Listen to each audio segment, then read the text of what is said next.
ಹೇ ಭಗವಂತ, ಈಗಲಾದರೂ ನಿನ್ನ ದಯದಿಂದ ಸುಖವಾಗಿ ನೆರಳೇ ಇಡಬಾರದೆ.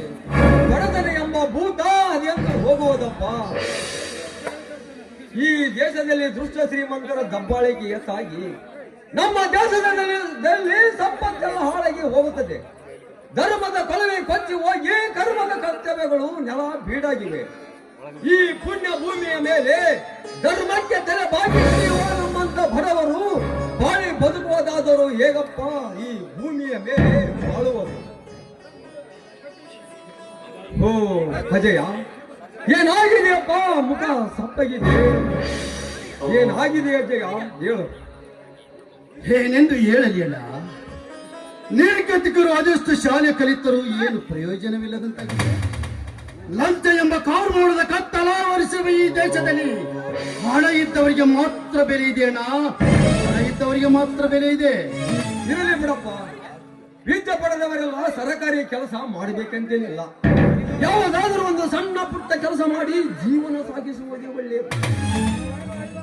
ಈಗ ಕಲಿತಿರುವ ನಿನ್ನ ತಮ್ಮನಿಗಾದರೂ ಸರಕಾರಿ ಕೆಲಸ ದೊರೆಯಬಹುದು. ಅದಕ್ಕಾಗಿ ನಮಗೆ ಎಷ್ಟೇ ಕಷ್ಟ ಬರಲಿ, ಅವನಿಗಾದರೂ ಚೆನ್ನಾಗಿ ಓದಿಸಿದರಾಯಿತು. ಹೌದಣ್ಣ, ವಿಜಯನಿಗಾದರೂ ಚೆನ್ನಾಗಿ ಓದಿಸೋಣ ಅಂದಾಗ ಅತ್ತಿಗೆ ನೀನು ಪಡುತ್ತಿರುವ ಕಷ್ಟವಾದರೂ ಸಾರ್ಥಕವಾಗುತ್ತದೆ ಅಣ್ಣ. ಹೌದು ಅಜಯ, ನಾಳೆ ನಮ್ಮನ್ನು ಚೆನ್ನಾಗಿ ನೋಡಿಕೊಳ್ಳಬಹುದೆಂಬ ಭರವಸೆ ನಮ್ಮಲ್ಲಿದೆ. ಆದರೆ ಒಂದು ತಿಂಗಳಿಂದ ಅವನಿಗೆ ಹಣವೇ ಕಳಿಸಿಲ್ಲ. ಕಟ್ಟಿಗೆ ಅದೇನು ಮಾಡುತ್ತಾನೆ ಏನು? ಹೋ ಅಣ್ಣ, ಮುಂಜಾನೆ ವಿಜಯ್ ಫೋನ್ ಮಾಡಿದ್ದಣ್ಣ. ಹೌದಾ? ಏನೆಂದ ಫೋನ್ ಮಾಡಿದ ಅಜಯ? ಅವನು ಚೆನ್ನಾಗೇ ಇದ್ದಾನಂತೆ. ಹೌದಣ್ಣ, ಅವನು ಚೆನ್ನಾಗಿದ್ದಾನಂತೆ. ಅದು ಅಲ್ಲದೆ ಹೋದ ತಿಂಗಳಲ್ಲಿ ಪೊಲೀಸ್ ಅರ್ಜೆಂಟ್ರು ಕೂಡ ಬರೆದಿದ್ದಾನಂತೆ. ಈಗ ಸೆಲೆಕ್ಷನ್ ಕೂಡ ಆಗಿದ್ದಾನಂತೆ. ಅದು ಅಲ್ಲದೆ ಹಿಂದೆ ಇವತ್ತು ಊರಿಗೆ ಬರುತ್ತೇನೆಂದು ಫೋನ್ ಮಾಡಿದ್ದಾನೆ ಅಣ್ಣ. ಹೌದಾ? ಆ ಮಾರುತೇಶ್ವರನ ದಯದಿಂದ ಅವನಿಗಾದರೂ ನೌಕರಿ ಸಿಕ್ಕಿತ್ತಲ್ಲ, ಅಷ್ಟೇ ಸಾಕು. ನಮ್ಮ ಮನೆತನದ ಭಾರವು ಮತ್ತಷ್ಟು ಕಡಿಮೆ ಆಯಿತು. ಓ ಅಣ್ಣ, ಅತ್ತಿಗೆ ಎಲ್ಲಿಗೆ ಹೋಗಿದ್ದಾಳೆ? ಓ, ದೇವರ ಗುಡಿಗೆ ಹೋಗಿದ್ದಾಳೆ. ಹಾಗೂ ನಿನ್ನ ಪ್ರೀತಿ ಹತ್ತಿಗೆ ಬಂದೇ ಬಿಟ್ಟಲ್ಲ ನೋಡು ಅಜಯ್. ಅಜಯ್, ತೆಗೆದುಕೋ ಪ್ರಸಾದವನ್ನು. ಏನ್ರಿ, ಯಾಕೋ ತುಂಬಾ ಸಂತೋಷದಿದ್ದೀರಲ್ಲ, ಏನು ಸಮಾಚಾರ? ಎಂದೆಂದು ಕಾಣದ ಸೌಭಾಗ್ಯವನ್ನು ಇಂದು ಕಂಡಂತಾಯಿತು ನನ್ನ ಜನ್ಮಗಂಗ. ನಿನ್ನ ಪ್ರೀತಿಯ ಮೈದೂರು ವಿಜಯ ಪೊಲೀಸ್ ಇನ್ಸ್ಪೆಕ್ಟರ್ ಆಗಿದ್ದಾನಂತೆ. ಅದು ಅಲ್ಲದೆ ಇಂದು ಊರಿಗೆ ಬರುತ್ತೇನೆಂದು ಫೋನ್ ಕೂಡ ಮಾಡಿದ್ದಾನಂತೆ. ಅಂತೂ ಆ ದೇವರು ನಮ್ಮ ಮೇಲೆ ಕರುಣೆ ತೋರಿದಂತಾಯ್ತು ರೀ. ನಮ್ಮ ಬಾಳು ಬಂಗಾರದಂತಾಯ್ತು. ಆ ಗುರು ಲಿಂಗೇಶ್ವರ ದಯ ತೋರಿದ. ಸಂತೋಷವಾಯಿತು ಗಂಗ, ಸಂತೋಷವಾಯಿತು. ಈ ನನ್ನ ಜನ್ಮವು ಸಾರ್ಥಕವಾಯಿತು.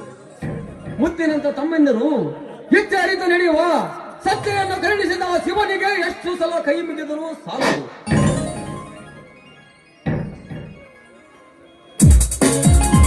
ಅಣ್ಣ, ಅತ್ತಿಗೆ ತೆಗೆದುಕೊಳ್ಳಿರಿ ಸ್ವೀಟ್. ನನಗೆ ನಿಮ್ಮ ಆಶೀರ್ವಾದದಿಂದ ಇನ್ಸ್ಪೆಕ್ಟರ್ ನೌಕರಿ ಸಿಕ್ಕಿದೆ ಅಣ್ಣ. ತೆಗೆದುಕೊಳ್ಳ ಸ್ವೀಟ್.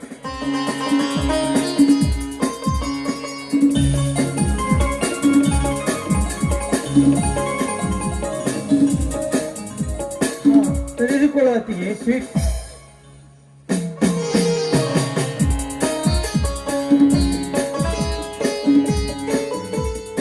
ಅಜಯ್, ತೆಗೆದುಕೊಳ್ಳ ಸ್ವೀಟ್.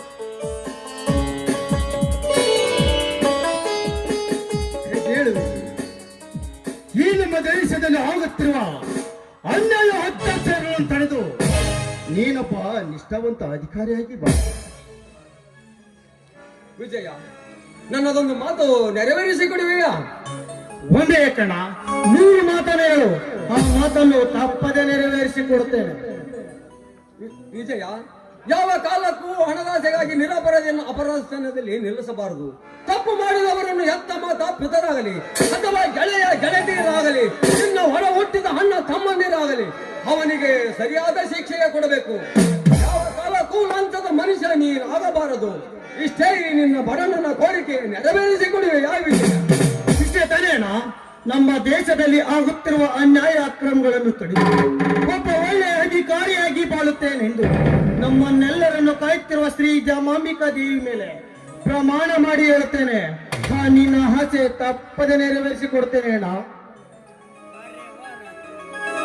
ವಿಜಯ್, ಇಂದಿನ ಯುವಕರು ಯೌವನಕ್ಕೆ ಕಾಲಿಟ್ಟ ಕೂಡಲೇ ನಮ್ಮನ್ನು ಕೇಳುವರು ಯಾರಿಲ್ಲ ಎಂದು ತಿಳಿದುಕೊಂಡು ವಿದ್ಯಾಭ್ಯಾಸ ಕಡೆ ಗಮನ ಕೊಡದೆ ಮದ್ಯಪಾನ, ಸಿಗರೇಟು, ಬೀಡಿ ಅಂತೇಳಿ ಇಕ್ಕೇಟು ಜೂಜಾಟಗಳಿಗೆ ಬಲಿಯಾಗಿ ಮನೆಯಲ್ಲಿರುವ ಆಸ್ತಿಯನ್ನು ಕಳೆದುಕೊಂಡು ಹೆತ್ತ ತಂದೆ ತಾಯಿಗಳಿಗೆ ಭಾರವಾಗಿ, ಸಮಾಜಕ್ಕೂ ಭಾರವಾಗಿ ಬಾಳುತ್ತಾರೆ. ಅಂಥದ್ರಲ್ಲಿ ನೀನು ಯಾವುದಕ್ಕೂ ಗಮನ ಕೊಡದೆ ಸಾಕಷ್ಟು ಹಗಲು ರಾತ್ರಿ ಎನ್ನದೆ ವಿದ್ಯಾಭ್ಯಾಸ ಮಾಡಿ ಈ ನಿನ್ನ ಅಣ್ಣ ಅತ್ತಿಗೆಯರ ಆಸೆಯನ್ನು ಈಡೇರಿಸಿದೆಲ್ಲಪ್ಪ. ನಿಮ್ಮಂತ ಮೈದರನನ್ನು ಪಡೆಯಬೇಕಾದರೆ ನಾನು ಪುಣ್ಯವಂತಳು. ಹೌದು ಗಂಗಾ, ನೀನು ಹೇಳ್ತಿರುವುದು ನಿಜ. ತಾವು ಶಾಲೆಯ ಕಲಿಯುವಾಗ ಅವರಿಗೆ ಏನೇ ಕಷ್ಟ ಬಂದರೂ ಅದನ್ನು ಯಾರ ಮುಂದೆ ಹೇಳದೆ ತಮ್ಮಷ್ಟಕ್ಕೆ ತಾವೇ ಆ ದುಃಖವನ್ನು ನುಂಗುತ್ತಿದ್ದರು. ನಿಜವಾಗಲೂ ಇಂಥ ತಮ್ಮಂದಿರನ್ನು ಪಡೆಯಲು ನಾನು ಹಿಂದಿನ ಜನ್ಮದಲ್ಲಿ ಪುಣ್ಯ ಮಾಡ್ತೇನೆ ಗಂಗಾ, ಪುಣ್ಯ ಮಾಡ್ತೇನೆ. ಹೇಗಣ ಇಂಥ ಮಾತನ್ನು ಹೇಳುತ್ತವೆ? ಬೆಂಡಿಗೆ ಹುಟ್ಟಿದ ತಮ್ಮಂದಿರನ್ನು ತಮ್ಮ ಜೀವನದ ದಡ ಸೇರುವರೆಗೂ ಕೈ ಬಿಡದೆ ಸ್ವಾರ್ಥ ಬಯಸದೆ ಸದಾ ತಮ್ಮಂದರ ಏಳಿಗೆಗೆ ಶ್ರಮಿಸುತ್ತವೆ.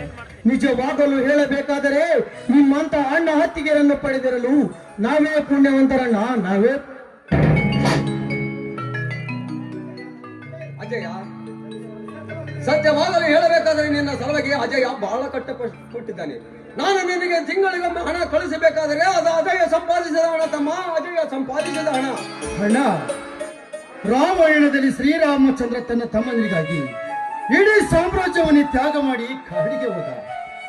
ತನ್ನ ತಮ್ಮನಾದ ಭರತ ಸಿಂಹಾಸನದ ಮೇಲೆ ಕುಳಿತು ಸಾಮ್ರಾಜ್ಯವನ್ನು ಆಳದೆ ತನ್ನಣ್ಣನೇ ಸರ್ವಸ್ವವೆಂದು ತಿಳಿದು ಶ್ರೀರಾಮನ ಪಾದರಕ್ಷೆಗಳನ್ನು ಸಿಂಹಾಸನದ ಮೇಲಿಟ್ಟು ಪೂಜಿಸಿದ. ಅಂತ ಭರತನಂತವನೇ ನನ್ನ ತಮ್ಮನೆಂದು ತಿಳಿದು ನನ್ನ ಕರ್ತವ್ಯವನ್ನು ನಾ ಮಾಡಿದ್ದೇನೆ. ಅಷ್ಟೇನಾ? ಅಷ್ಟೇ. ಸಂತೋಷವಾಯಿತು ಅಜಯ, ವಿಜಯ, ಸಂತೋಷವಾಯಿತು. ನಿಮ್ಮ ಅಣ್ಣ ಹತ್ತಿಗೆಯರ ಜನ್ಮವು ಸಾರ್ಥಕವಾಯಿತು.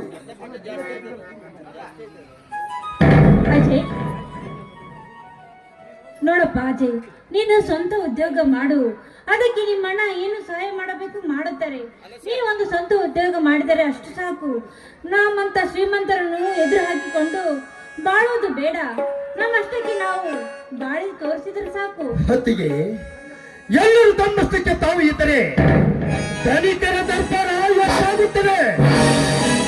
ಈಗಿನ ಸೊಕ್ಕಿನ ಶ್ರೀಮಂತರು ನಮ್ಮಂತ ಎಷ್ಟೋ ಬಡವರನ್ನು ಕೊಂದು ತಿನ್ನುತ್ತಿದ್ದಾರೆ, ಒಂದು ತಿನ್ನುತ್ತಿದ್ದಾರೆ. ಅಜಯ, ವಿಜಯ, ನೀವು ಈ ದುಷ್ಟತನ ರಾಜನ ಸಹವಾಸ ಮಾಡಬೇಡಿ. ಅದರಲ್ಲಿ ಅವನಿಗೆ ಎದುರಿ ಇಡೀ ಸರಕಾರವೇ ಗಡ ಗಡ ಅಂತ ನಡೆಯುತ್ತಿರುವಾಗ ನಿಮ್ಮ ಕರ್ತವ್ಯ ಕಾನೂನು ಅಂತ ಹೋರಾಡಿದರೆ ಆ ದುಷ್ಟ ಜನರಾಜನ ಮೇಲೆ ಏನೂ ನಡೆಯಲಾರದು. ಹೀಲಿ ಹೋಗಲ್ಲ ಅಂತ ಹೇಳಿ ಕೈ ಕಟ್ಟಿಕೊಳ್ತಾರೆ. ಈ ದೇಶವನ್ನೇ ಆರಾಜಾಗ್ತಾರೆ ನನ್ನ ಬಡ್ಡಿ ನನ್ನ ಮಕ್ಕಳು. ಹೀಗಾದರೆ ಈ ಪೊಲೀಸ್ ಡಿಪಾರ್ಟ್ಮೆಂಟ್ಗೆ ನಮ್ಮಂತವರಿಗೆ ಕಾಕಿ ಆದ್ರೇಕೆ? ಇಂಥ ದೇಶ ದ್ರೋಹಿಗಳಿಗೆ ಸಪೋರ್ಟ್ ಮಾಡೋದಕ್ಕೂ ಅಥವಾ ಅವರು ಹೇಳಿದಂತೆ ಕೇಳುವುದಕ್ಕೂ ನಿಯಮಿಸಿ ಸಂಬಳ ಕೊಡುವುದು. ಕಾಕಿ ಕೊಟ್ಟದ್ದು ಸೋಕಿಗಳನ್ನ ದೇಶದ ರಕ್ಷಣೆಗಾಗಿ, ನ್ಯಾಯ ದೇವತೆಯನ್ನು ಕಾಪಾಡುವುದಕ್ಕಾಗಿ ದೇಶವನ್ನು ತಿಂದು ಬೇಗುತ್ತಿರುವ ಬಂಡ ನಾಯಕರನ್ನು ಬಗ್ಗು ಬಿಡಿದು ಬದುಕಾಂಡವನ್ನು ರಕ್ಷಣೆ ಮಾಡುವುದಕ್ಕಾಗಿ ನಮ್ಮಂತವರಿಗೆ ಕಾಕಿ ಕೊಟ್ಟಿದ್ದು. ವಿಜಯ್, ನೀನು ಹೇಳುವ ಮಾತು ನಿಜವಿದೆ. ಆದರೆ ಕೆಲಸದ ಒತ್ತಡದ ಜೊತೆಗೆ ದುಷ್ಟ ರಾಜಕಾರಣಿಗಳ ಸಪೋರ್ಟ್ ಕೂಡ ಕೊಡುತ್ತದೆ.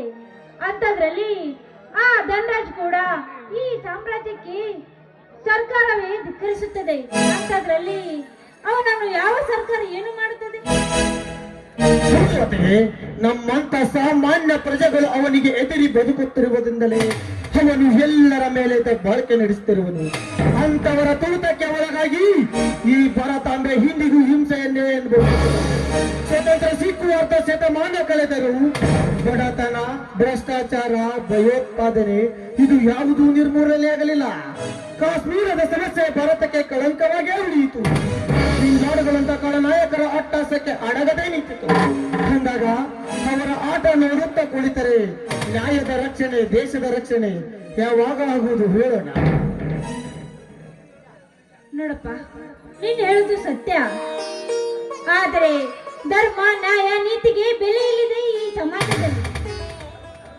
ಧರ್ಮದ ದಾರಿಯಲ್ಲಿ ನಡೆದು ಧರ್ಮಕ್ಕೆ ಬೆಲೆ ಬರುವಂತೆ ಈ ಭೂಮಿ ತಾಂಡವಾಡುತ್ತಿರುವಾಗ ನ್ಯಾಯ ನೀತಿ ಅತ್ಯಾಚಾರಗಳಿಂದ ಹೋರಾಡಿ ಅವುಗಳನ್ನು ಸೆಡೆಬಿಡಿದು ಸ್ವಾರ್ಥದಿಂದ ತುಂಬಿ ತುಳುಕುತ್ತಂತ ಕೆಟ್ಟ ಸಮಾಜವನ್ನು ಸುಟ್ಟು ಆದರ್ಶ ಸಮಾಜವನ್ನು ಕಟ್ಟಲು ಪಣ ತೊಟ್ಟು ನಿಂತಿರುವನು ಈ ನಿಮ್ಮ ಮೈದುನ ವಿಜಯ ಆತೆಗೆ ಇನ್ನು ಮೇಲೆ ನೋಡುವತ್ತಿಗೆ ಈ ಜೋಡು ಹುಲಿಗಳ ಆರ್ಭಟವನ್ನು ನೋಡುತ್ತಿದೆ ಅವನು ಛಲಗಾರ ಛಲ ಸಾಧಿಸದೆ ಬಿಡುವುದಿಲ್ಲ.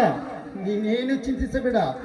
ನನ್ನ ತಮ್ಮ ತನ್ನ ಕರ್ತವ್ಯವನ್ನು ತಾನು ಮಾಡುತ್ತಾನೆಂಬ ಭರವಸೆ ನನಗಿದೆ. ಅತ್ತಿಗೆ ತಮ್ಮ, ಈಗ ಕಾರುವ ಕಾಳ ಶರಪ ಆ ಧನುರಾಜನ ಎದುರಿಗೆ ನಿಂತರೆ ನಮ್ಮ ಮಂತ್ರವನ್ನು ಬುಡು ಮೇಲೆ ಮಾಡಿ ಬಿಡುತ್ತಾರೆಂಬ ಭಯ ನಮ್ಮನ್ನು ಸದಾ ಕಾಡುತ್ತದೆ ತಮ್ಮ, ಸದಾ ಕಾಡುತ್ತದೆ.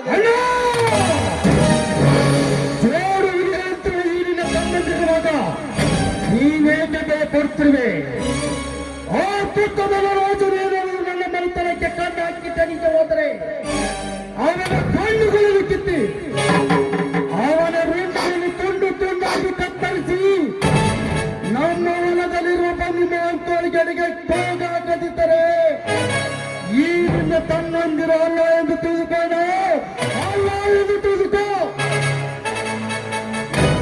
ಹುಲಿ ಅಂತ ನನ್ನ ಮೈದುನರು ಇರ್ಬೇಕಾದ್ರೆ ನಾವೇಕೆ ಭಯ ಪಡಬೇಕು? ಅಜಯ್, ಯಾಕೆ ಇಷ್ಟೊಂದು ಆಕ್ರೋಶ?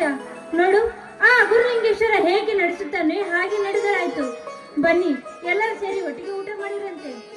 ಬನ್ನಿ ಅತ್ತಿಗೆ, ಇದೇ ಸಂತೋಷದಲ್ಲಿ ಒಂದು ಹಾಡನ್ನಾದ್ರೂ ಆಡ ಬರುದತ್ತಿಗೆ.